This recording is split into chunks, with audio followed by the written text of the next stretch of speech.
Et tu es en train de subir cela dans ta vie. Aujourd'hui, nous voyons des personnes qui ont des maladies héréditaires. Et si tu regardes bien ce type de maladie générationnelle où toutes les personnes meurent avec la même maladie, regarde bien, cette maladie revient d'une alliance d'un père ou d'une mère qui a contacté cela depuis l'enfance ou bien qui a contacté cela au travers des alliances, des entités. Et cela a apporté une malédiction dans la vie des enfants. Et tout le monde est en train de mourir par cette même maladie. Lorsqu'on parle de malédictions générationnelles, ce sont des malédictions transmissibles par les parents. Les pères ici ont mangé des réservoirs, mais les dents des enfants ont été cassées. Les dents des enfants ont été détruites. Bien-aimés frères et sœurs, lorsque nous rentrons dans ce thème, nous devons d'abord nous poser la question de quel père la Bible parle, de quel réservoir la Bible parle et de quel enfant la Bible parle, qui ont mangé cela et les conséquences se sont répercutées sur la vie des enfants. Premièrement, j'aimerais te dire que lorsque Jésus-Christ prêche la parole, il a pour habitude d'aller vers le commencement. Il dit toujours comme au commencement. Nous allons essayer un peu d'aller au commencement. On va voir de quel père la Bible parle, qui ont mangé des réservoirs et les enfants en ont subi des conséquences. Nous allons aller vers le commencement pour voir à quel moment ces pères ont commis cela et les enfants sont en train de vivre les peines de ces conséquences. Nous allons voir dans la parole, bien-aimée. Lorsque nous progressons dans la parole, j'aimerais maintenant t'expliquer que le Père dans la Bible est en train de parler. Bien que les pères sont au pluriel, mais le Père dans la Bible est en train de parler. C'est Adam et Ève. Le raisin, c'est le fruit qui se trouvait dans l'arbre de la connaissance du bien et du mal. Les enfants, c'est Caïn et Abel. Alléluia. Bien-aimés frères et sœurs, tu me diras certainement, mais la Bible parle de pères. Père est au pluriel, certainement parle de plusieurs pères. Non, je voudrais te dire que la Bible ne parle pas de plusieurs pères. Parce qu'ici, il y a la venue des enfants, c'est que la Bible est en train de présenter une relation familiale. Si on dit le père et la mère, il n'y a aucun engendrement des enfants qui vient par père et père.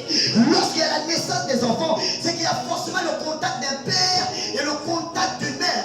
Plus, oh Maléclo, il n'y a pas de gens qui comprennent. Amen. Yes, Lord. Lorsque je prêche avec les gens qui ne comprennent pas la parole, la Bible dit les pères. Plusieurs personnes se diront certainement que les pères dont la Bible parle, c'est certainement plusieurs pères. Non, le pluriel commence par deux. S'il y a la présence des enfants, c'est que là on présente une famille. Et s'il y a une famille, la famille ne peut être engendrée que par un père. La fille ne peut être engendrée que par une mère. Une famille ne peut pas être engendrée par deux enfants. C'est impossible. L'homosexualité ne donne pas des enfants. L'homosexualité ne donne pas des enfants. Donc c'est que la Bible est en train de parler. Il parle d'un père, il parle d'une mère. Et ce père, cette mère, c'est Adam et Ève dans le jardin d'Éden. Amen. Les pères ont mangé des raisins verts. Je disais que le raisin, c'était le fruit qui se trouvait là-bas au jardin, dans l'arbre de la connaissance du bien et du mal. Bien aimé, le raisin n'est pas mauvais. Le raisin est représenté comme un fruit. Le raisin peut être comparable à une orange. Le raisin peut être comparable à une mandarine. Et les fruits ne sont pas mauvais. Mais j'aime la précision de la Bible. La Bible dit, les pères n'ont pas mangé des raisins qui étaient déjà mûrs. Mais la Bible a précisé, les pères ont mangé des raisins verts. Le problème, c'est que les raisins n'étaient pas encore utiles pour la consommer. Les raisins n'étaient pas encore utiles pour le manger. Oh, j'aime la parole. Amen. Les pères ont mangé les raisins verts. Est-ce que les raisins sont-ils mauvais? Est-ce que le raisin est mauvais? Non. Mais quel est le problème que le raisin a amené une déchéance et chaos total? Quel est le problème que le raisin a amené cela? Bien-aimés, nous devons savoir de quel raisin la Bible parle. Yes. Il a fait en sorte que les dents des enfants sont agacées. Le dents de Caïn, les dents d'Abel sont agacées à cause des alliances de père Adam et des alliances de la mère Ève qui ont changé la malédiction dans la famille.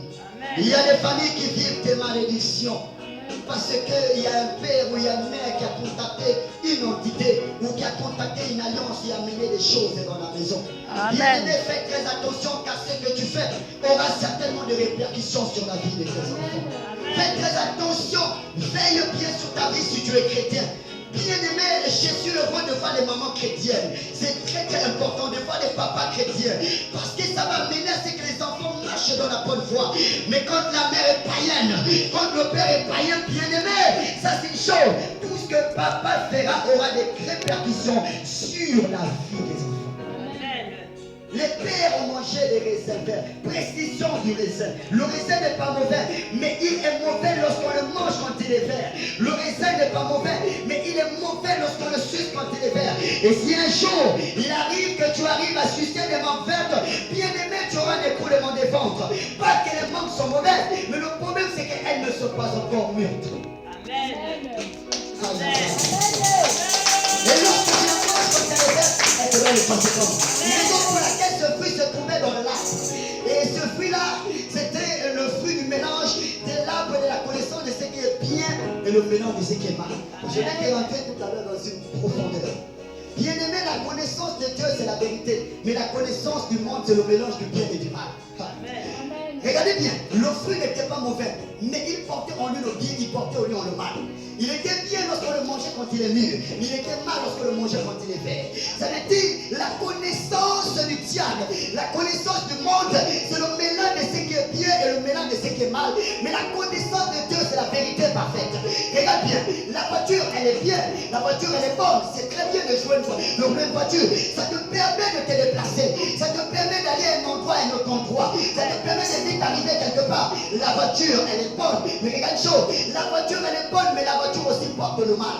D'un moment donné, elle est aussi mauvaise. Pourquoi? Avec cette voiture, si tu ne sais pas comment la conduire, si tu n'as pas le permis de conduire, cette voiture va te tuer. Un jour, tu feras l'accident et tu sauras que cette même voiture va te tuer. C'est aussi à porter le mal. Le but de la connaissance du bien et du mélange de ce qui est mal. Alors Dieu disait à Adam que ce n'est pas que je ne veux pas que tu rentres en contact de cette connaissance qui est sur toi. Mais le problème, c'est que l'état de ta maturité n'a pas encore atteint un certain niveau que tu rentres en contact de cela. Adam dit non. Il dit non, mon fils. Bien, un temps viendra où je te permettrai de rentrer en contact de la connaissance. Mais reste d'abord avec l'intelligence céleste. Ne touche pas l'intelligence du monde. Ne touche pas la connaissance du monde. Car cette connaissance fait quelque chose. Regardez ce que le diable a dit. Il a dit à Ève que si vous en mangez, elle vous ouvre quoi? Les yeux. Amen. Cette connaissance ouvre les yeux. Regarde. Une fille qui n'a jamais connu les hommes a les yeux fermés. Amen. Le jour qu'elle connaît les hommes, ses yeux s'ouvrent. Yes. Mais ces mêmes yeux s'ouvrent sur des choses qui sont des mélanges. Le mélange de ce qui est bien et le mélange de ce qui est mal. Ça veut dire que lorsqu'elle cultive maintenant le sexe dans le mariage, c'est bien. Mais lorsqu'elle essaie de le cultiver au dehors du mariage, c'est le mal. Pourquoi? Le même sexe porte en lui le bien, le même sexe porte en lui le mal. Tout ce qui est la connaissance du monde, c'est le mélange de ce qui est bien. Amen. Raison pour laquelle Dieu ne voulait pas qu'Adam puisse rentrer en contact avec Dieu. Il dit non. Adam dit non, il dit non. Tu es grand dans la chair, mais tu es bébé en esprit. Il était grand dans la chair parce qu'il avait une bonne conférence, parce qu'il avait certainement une âge élevé, mais il était un enfant en esprit. Il est possible d'être grand dans la chair. Il est possible d'avoir 40 ans, 42 ans, d'être grand même en âge, mais il est possible d'être un bébé en esprit. Et c'était ça le problème d'Adam et Ève. Pourquoi j'ai dit qu'ils étaient bébés? Il n'y a que les bébés qui sont capables de se regarder sans pourtant avoir des intentions de coucher ensemble. Prends deux bébés, la mère et lui. Un exemple. Prends deux bébés, une fille et un garçon, pour les lui. Vous allez voir, ils n'auront pas les idées ou les intentions de coucher ensemble. Ils vont jouer nuit, ils ne sauront pas qui sont nus. Ils vont s'amuser nuit, ils ne sauront pas qui sont nus. Pourquoi ce sont des bébés? Mais essaie de faire la même chose avec deux adultes. Mais deux adultes nus quelque part, tu verras. Les facultés vont se manifester. Le désir va se manifester, va se réveiller. Et les deux personnes que tu as laissées seules, nues dans le jardin, tu vas les retrouver en train de coucher ensemble. Adam et Ève étaient des enfants dans le jardin de terre. Ils étaient des enfants en esprit. Raison pour laquelle la Bible dit qu'ils pouvaient se regarder, mais ils n'avaient point honte. Ève pouvait voir le pipi d'Adam. Adam pouvait voir le type d'Ève. Ils se regardaient. Ils continuaient à jouer dans le jardin. Ils continuaient à s'amuser dans le jardin. Ils n'avaient pas les intentions de coucher ensemble. Mais le jour où le serpent est venu, le jour où Ève a voulu contacter le serpent, tisser une alliance avec le serpent, tisser un lien avec le serpent, parler avec le serpent l'a ouvert les yeux sur les choses choses qu'elle ne connaissait pas. Le Seigneur a fait tout ce que c'est tellement peu. La première chose qu'elle va faire, elle va t'ouvrir les yeux. Tu as les yeux fermés. Raison pour laquelle tu es là avec ton mari, mais tu ne sais pas qu'il est lui. Tu as les yeux fermés. La Bible dit que lorsque Ève a touché à cela, la Bible dit que les yeux sont ouverts. La Bible dit que leur intelligence, ils avaient quel type d'intelligence? Ça a donné une intelligence et ça a ouvert les yeux. La Bible dit qu'ils ont commencé à reconnaître qu'ils étaient nus. Après la connaissance qu'ils étaient nus, Dieu les cherche dans le jardin. Dieu les cherche. Il commence à se cacher.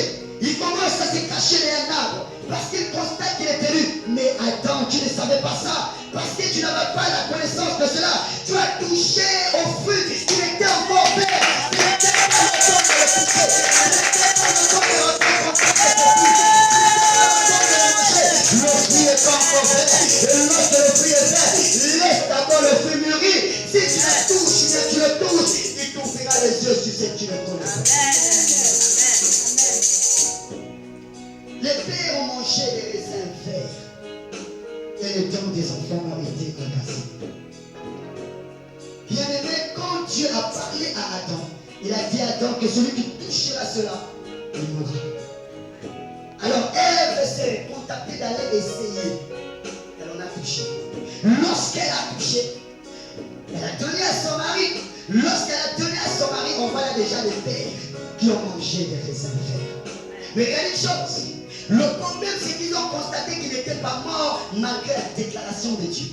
Les gens me diront qu'ils étaient morts spirituels, mais Dieu parlait d'abord de la mort physique aussi. Il dit que vous devez mourir. Pourquoi? Parce que les pères ont mangé les raisins verts. Et les dents des enfants étaient agacées. J'ai compris pourquoi ils ne sont pas morts. Ils pensaient que la parole de Dieu était fausse. Ils pensaient que la parole de Dieu n'était pas véridique. Alors que le problème, c'est que les alliances de père n'ont pas les répercussions sur les pères, mais ont les manifestations sur la vie des enfants. Lorsque Dieu parlait de la mort, il ne parlait pas de ceux qui devaient commettre l'acte. Il parlait des enfants qui se trouvent d'eux, qui devaient subir de cela. Amen. Lorsque Adam a commencé à manger avec sa femme, la pomme, Adam a fait 900 ans. Il a duré. Il a commencé à dire à Dieu, mais je ne suis pas mort. Il a commencé à dire à Dieu, mais je suis vivant. Où est venue cette mort? C'est faux, tu es menteur.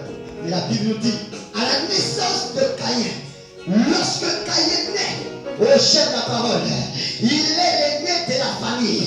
Lorsqu'il naît, il naît avec les gènes de son père, il naît avec les gènes de sa mère. Je dis que les malédictions générationnelles, c'est les malédictions qui se transmettent par les alliances contactées du père, par les alliances contactées de la mère. C'est ainsi que les enfants subissent les choses que le père en fait, que les choses que le père en fait et les choses que les mères en fait.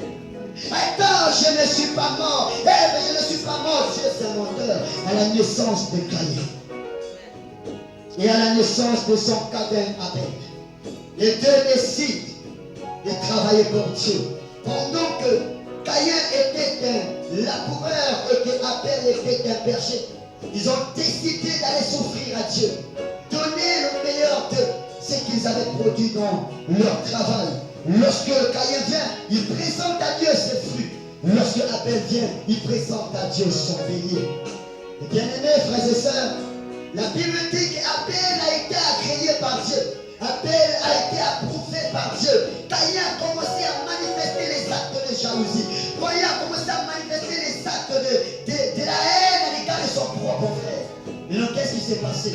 La Bible dit Caïn a tué sa fille. L'esprit de serpent que maman a contacté depuis le jardin, ce même esprit est venu causer la mort dans la famille. Le même esprit qui a injecté la sémence dans le corps de la famille. Pendant que maman pensait que ce n'était rien, le jour qu'elle est allée voir le Nganga, elle avait le corps pour le mari. Elle pensait que ce n'était rien. Le jour qu'elle est allée chercher les critiques pour mettre à la maison comme protection, elle pensait que ce n'était rien. Le jour que le papa est allé dans le cultisme, chercher la franc-maçonnerie, il a pensé aussi que ce n'était rien. Le jour où la femme est allée, tu crois que c'est rien, mais il y a des répercussions sur la vie des enfants. Il y a des répercussions sur la vie des enfants. Le jour que maman est allée donner des sacrifices au totem, en disant que ce totem protège la famille, ce serpent là protège la famille, Elle pensait qu'il n'y avait rien. Et c'est comme ça Ève pensait que le fait qu'elle parlait avec le serpent, il n'y avait rien. Mais la Bible dit, le serpent tue doucement par son virus. Pendant que le virus du serpent est resté dans le corps d'Ève, la Bible dit, la mort était rentrée en elle. Elle pensait que c'était elle qui devait mourir. Elle se retrouvait avec un enfant que je lui tuer. Les pères ont mangé les raisins et les enfants ont subi les conséquences. Voici Caïn et Abel qui sont en train de subir les conséquences des effets de leur père. Bien-aimé, je ne sais pas ce que tu souffres. Bien-aimé, je ne sais pas ce que tu traverses. Mais regarde la vie de ta mère. Regarde la vie de ton père. Lorsque tu vois qu'il y a des similitudes, lorsque tu vois que c'est pareil, pose-toi la question. Pourquoi papa ne s'est pas marié? Pourquoi maman ne s'est pas mariée? Qu'est-ce qui ne va pas? Maman te dira la vérité. Un jour, elle a cherché le mariage car elle avait le corps pour attirer les maris. Pour elle, ce n'était rien. Comme Ève pensait que le serpent, ce n'était rien quand il rentre. Mais je comprends une chose, que la malédiction de ce que le Père commet ne se répercute pas sur la vie des enfants. Lorsque nous parlons de malédiction, nous parlons de plusieurs choses qui constituent la malédiction. La malédiction peut être constituée comme la maladie. La malédiction peut être constituée comme la pauvreté. La malédiction peut être constituée comme les échecs, les limitations. La malédiction peut être constituée comme le péché. Il y a plusieurs malédictions. Mais donc, quelle malédiction tu? Regardez ce que la Bible dit dans Exode chapitre 34, à partir du verset 7. Regardez, la Bible dit ceci. Qui conserve son amour jusqu'à 1000 générations et qui pardonne l'iniquité et la rébellion, le péché, mais qui ne tient point le coupable pour innocent et qui punit. Dis avec moi, qui punit? Dis avec moi, qui punit? Qui punit? Regardez bien. Mais qui punit l'iniquité des pères sur les enfants, des enfants et des enfants jusqu'à la 3e et à la 4e génération. Papa a fait quelque chose, mais 4 générations on paye le prix. Maman a fait quelque chose, mais 4 générations on paye le prix. La Bible dit que ce n'est pas Satan qui maudit, ce n'est pas Satan qui punit. L'Éternel punit, ne combat pas Satan, le pauvre. La Bible dit, l'Éternel punit l'iniquité de père, pas sur les pères, mais sur les enfants. Tout ce que les pères commettent, ça a des répercussions sur la vie des enfants. Tout ce que les pères sont en train de commettre ont des répercussions sur la vie de leurs enfants. Bien-aimé, tu es maman, tu avais certainement une maman, tu avais un papa. Rappelle-toi de ce papa, rappelle-toi de ces mamans. Essaie de regarder ta vie. Essaie de regarder ta vie. Tu vas remarquer que si tu n'es pas délivré de ces malédictions, tu es tenté de manifester les chaînes de ton père et les chaînes de ta mère.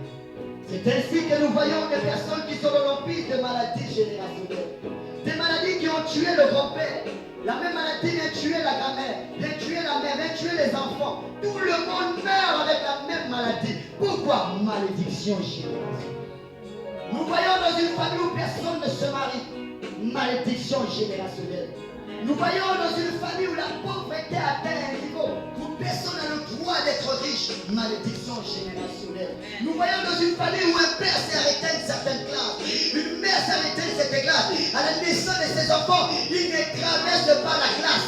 On a déjà dit par les entités que le père a contactées, par les alliances que le père a contactées, que tes enfants ne vont pas traverser cette classe si toi tu n'as pas traversé. À la naissance de ses enfants, lorsqu'il veut passer le BPC, l'autre meurt. Celui qui veut passer le BPC, il meurt. Celui qui veut passer le bac, il meurt. Malédiction générationnelle. Papa, tu as fait quoi? Maman, tu as fait quoi? Qui a tiré cette malédiction dans la famille? Il punit l'iniquité des pères, pas sur les pères. Il punit l'iniquité des pères, pas sur les pères. Mais il en punit sur la vie des enfants. Caïn était bien. Il se retrouvait à tuer son frère parce que la mort était rentrée dans la famille par Adam. La mort était rentrée dans la famille par Ève. Et cette mort s'est répercutée de génération en génération. Et aujourd'hui, nous en payons le prix. Aujourd'hui, nous en subissons. Parce qu'il y a 2 personnes dans le jardin d'Éden qui ont touché aux choses qui étaient interdites. Aujourd'hui, la malédiction est en train de nous arriver. Je t'en supplie, regarde ta vie.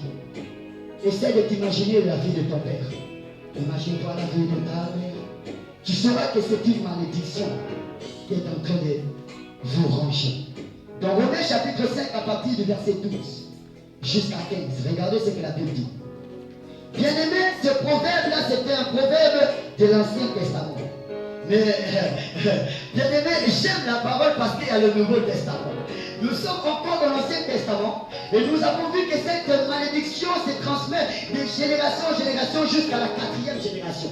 Première génération, deuxième génération, troisième et 4e génération en supplice. Nous allons voir quelles sont les 4 générations.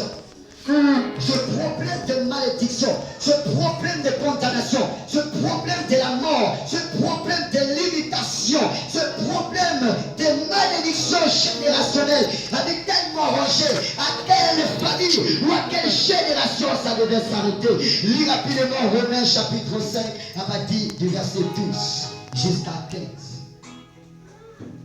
J'aime la parole de Dieu. Est-ce que tu peux acclamer? Vous savez, j'aime comme dans le silence passer la parole au ventre. Alléluia. Dans Romains chapitre 5 à partir du verset 12, la Bible dit ceci. C'est pourquoi comme par un seul homme, le péché est entré dans le monde. Et par le péché, la mort. Vous voyez, par un seul homme, le péché est entré par le péché, la mort. La mort que nous avons vue, Caïn qui a tué son propre frère. Et cet homme-là, c'est Adam. Et qu'ainsi, la mort s'est étendue sur tous les hommes parce que tous avaient péché. Est-ce que toi tu étais là quand ils ont mangé la pomme? Non. Est-ce que toi tu as mangé la pomme avec eux? Non. Mais la Bible dit quoi? Le malédiction là s'est répercutée sur toutes les personnes qui sont perdues. Alléluia. À partir du verset 13, la Bible dit jusqu'à la loi. Car jusqu'à la loi, le péché était dans le monde. Or, le péché n'a pas été imputé quand il n'y a point de loi. Cependant, la mort a régné depuis Adam jusqu'à Moïse. Waouh! Regardez la génération où ça devait s'arrêter. La Bible dit qu'il punissait l'iniquité des pères sur les enfants, des enfants, des enfants, à la 3e et à la 4e génération. D'où vient la 4e génération? Lorsqu'on lit ce passage, la Bible est en train de nous révéler la 4e génération. La Bible dit cependant la mort a régénéré depuis Adam jusqu'à Moïse, même sur ceux qui n'avaient point péché par une transgression semblable à celle de Adam, lequel est la figure de celui qui devait venir. Donc ça veut dire que la 4e génération qui devait arrêter cette loi, qui devait arrêter cette malédiction, c'est Moïse. Ça a commencé depuis Abraham, première génération, jusqu'à Isaac, Jacob et Moïse veut mettre la fin de la malédiction générationnelle parce que Moïse était la préfiguration de Christ. Amen. Regardez Abraham. À la naissance d'Abraham, Abraham décide de pouvoir épouser une femme qu'on appelle Sarah. C'est la première génération. Bien aimé, lorsque nous lisons la Bible, nous avons vu qu'Abraham allait épouser sa propre sœur. Sarah est la propre sœur d'Abraham parce que la Bible dit qu'ils avaient le même père, mais ils n'avaient pas la même mère. Bien aimé, c'est l'inceste. Vous vous imaginez? Abraham a commencé à manifester les gènes de l'inceste alors que Moïse avait dit dans la loi que l'inceste était un péché. Mais Abraham se retrouve en train de sortir avec sa propre sœur. Le jour qu'il part vers le pays d'Égypte, il rencontre un roi qu'on appelle Abimelech. Abimelech tombe l'âge de sa femme. Il manque que ce n'est pas sa femme, c'est sa sœur. Mais il dit en vérité, vrai, c'est ma sœur. Parce qu'on est du même père, on n'est pas de la même mère. L'inceste. Mais ça ne s'est pas arrêté là. Abraham était un menteur parce qu'il a menti devant Abimelech. On voit là le mensonge et on voit là l'inceste dans la famille. Ça ne s'est pas arrêté là. Avec ce mensonge et cet inceste amené à ce que Sarah ne soit pas possible d'enceinte. Elle était devenue stérile. Première génération. La deuxième génération née avec les mêmes gènes du père. La Bible parle de Isaac. À la naissance d'Isaac, tellement que les pères commettent les choses et les répercussions ont leur manifestation dans les vies des enfants, on voit aussi Isaac aller épouser sa propre sœur. Abraham envoie son serviteur Eliezer d'aller chez sa famille chez son père Nathan, allait prendre la femme pour son fils. Bien-aimé, laissait son corps dans la vie du fils. La même malédiction était transmissible. Et Isaac se retrouve avec sa sœur Rebecca. Rebecca aussi et Isaac se trouvent dans un endroit où elle est tellement belle que le roi admire la fille et cherche à coucher et prendre cette fille comme femme. Et Isaac veut aussi mentir comme son propre père que ce n'est pas ma femme, c'est ma sœur. Même péché qui est en train de transmettre. Deuxième génération.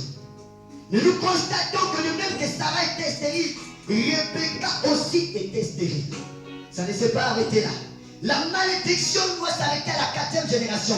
3e génération, la génération de Jacob. À la naissance de Jacob, il témoigne déjà que c'était mauvais depuis le ventre de sa mère.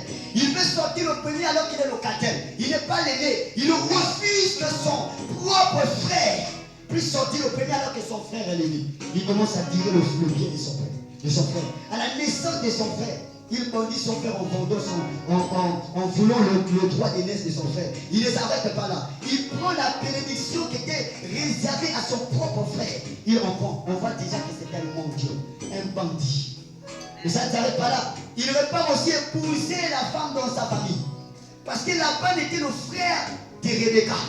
Il est allé aussi prendre sa femme Rachel là-bas. Dans la même famille, l'inceste a commencé depuis Abraham. La malédiction d'Abraham engendrait Isaac. La malédiction d'Isaac a touché Jacob. Malédiction générationnelle. C'est une malédiction de génération en génération. Tant qu'on ne puisse pas ça, tant qu'on ne puisse pas ça, bien-aimé, tu vas voir les enfants de tes enfants et les enfants de tes enfants subir la même malédiction. Amen. Et nous voyons Jacob fait la même chose. Sa femme aussi menteuse. Elle vole le térébinthe qui était préservé pour son propre père Laban. Et quand il cherche, elle le cache. Et elle dit qu'elle est en période, qu'elle ne peut pas s'élever. C'était une voleuse. Tout ce qu'Abraham faisait, c'est retrouver sur la vie de tous ses enfants. Vous voyez ce que ça peut causer des malédictions générationnelles. Bien aimé, ouvre bien les oreilles, entends ça. Si tu pars à la maison, tu n'as pas compris, ça tient problème. Parce qu'une seule personne qui a compris cette révélation de la parole doit déjà aller s'examiner. Tu dois déjà regarder d'abord ta vie. Lorsque tu constates que, oh, non, maman s'est arrêtée là. Nous, on ne traverse pas là. Ce n'est pas ça le pasteur a parlé là. Dans le domaine là, j'ai l'impression que personne n'évolue dans la famille. Ce n'est pas ce qu'on a parlé là. Ne viens pas ici, on donne la parole et tu pars. C'est une parole qui t'ouvre les yeux. C'est une parole qui est en train de t'apporter la connaissance sur certaines des choses que tu ne connaissais pas. La 4e génération, c'est la génération de Moïse. Lorsque Moïse vient, il vient comme la préfiguration de Jésus, le libérateur. Il est celui qui a libéré le peuple en Égypte dans la malédiction de l'inceste, dans la malédiction de la perversité, dans la malédiction du péché, dans la malédiction où ils étaient emprisonnés. Moïse était comme le libérateur, il avait la préfiguration de Jésus. Et le peuple était en Égypte, souffrant en Égypte. Le peuple était en Égypte, subissant en Égypte. Le peuple était en Égypte, pleurait en Égypte. Parce qu'ils étaient encore sur la malédiction par la parole de Dieu. Que les pères ont mangé les réservaires. Et les temps des enfants étaient agacés. Adam a mangé les réservaires. Abraham a subi.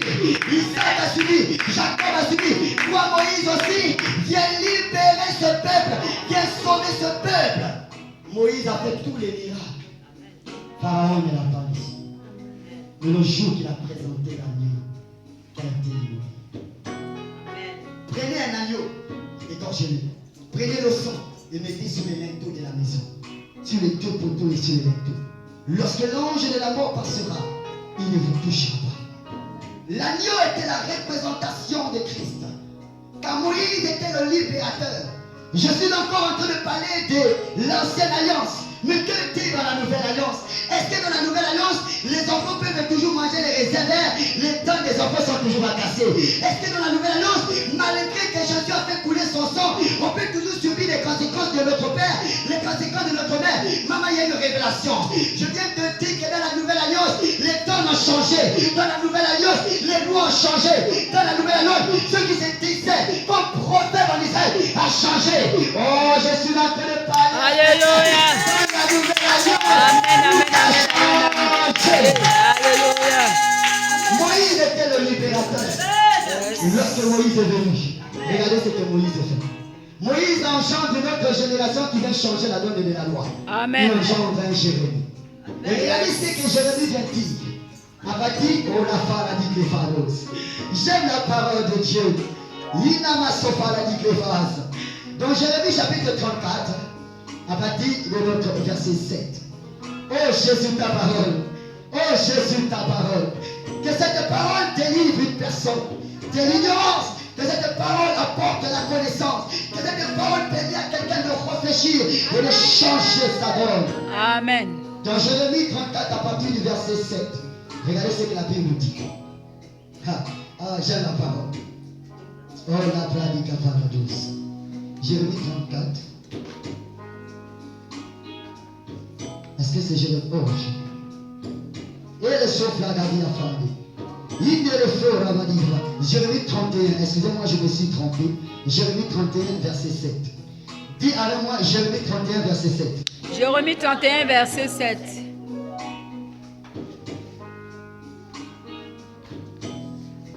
Force. Et les colonnes de paradis. Verset 29. C'est la manière dont j'ai noté ça. Alléluia. Voilà. Jérémie 31, verset 29. Et j'aime la parole. Je dis que ce que je t'en train d'enseigner, c'était l'ancienne alliance.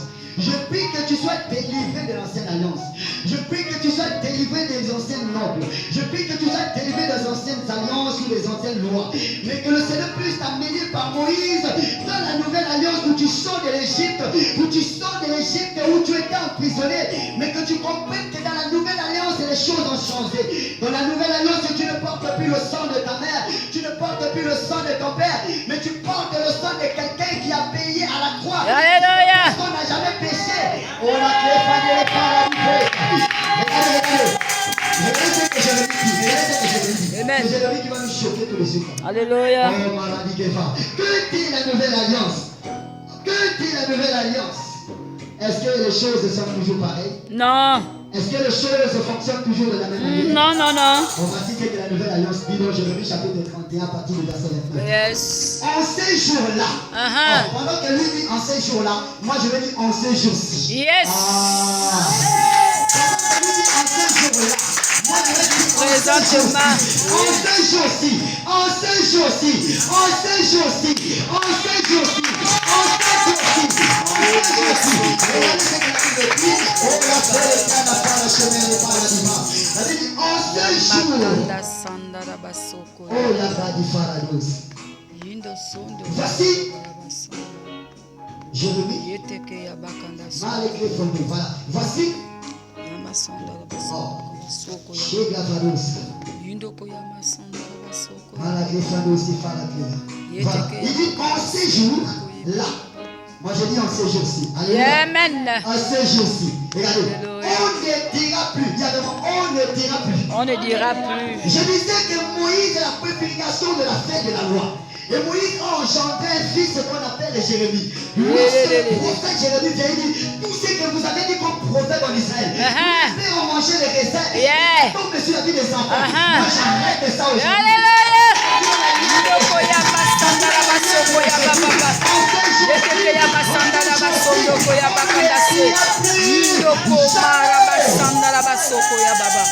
Alléluia. Alléluia. Hey. Manger les raisins. Alléluia. Et quand des enfants ont été attaqués, verset 30, mais chacun mourra pour son propre iniquité. Amen. Et tout homme qui mangera les raisins verts, ces dents seront agacés. Il dit maintenant cette fois-ci, ce n'est plus que les pères ont mangé des choses et la vie des enfants sont supplices. Il dit ce jour-ci, on va changer la donne. Alléluia. Je vais l'annoncer ce soir. Amen.